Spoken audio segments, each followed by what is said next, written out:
High! তোমাদের সাথে share করলাম আরেকটা দিন। আর এই দিনটা আমার কাছে খুব স্পেশাল ছিল। কারণ হচ্ছে সকালবেলা আমি মার্কেট গেছিলাম। দেন নিয়ে এসেছিলাম কয়েকটা প্ল্যান্ট। আর মাঝে মাঝেই আমি এরকম অল্প অল্প প্ল্যান্ট কিনি। আমার প্ল্যান্ট কিনতে ভীষণ ভীষণ ভাল লাগে। আমার অনেক শখ আছে, তার মধ্যে একটা হচ্ছে গার্ডেনিং।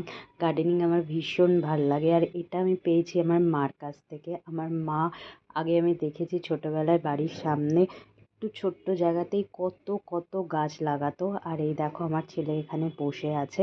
কিছু আনলেও খুব এক্সাইটেড হয়, বোঝার চেষ্টা করে, সেগুলো নিয়ে খেলবে, ও জানার চেষ্টা করে। এখন ওর বয়স মাত্র 5 বছর।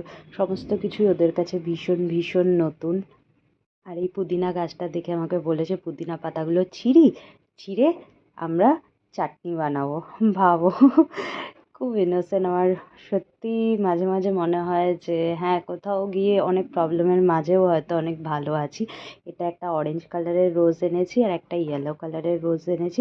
ব্যাঙ্গালোরে থাকতেও অনেক গাছ কিনতাম, কিন্তু গাছগুলো একদমই টিকতো না ওখানে।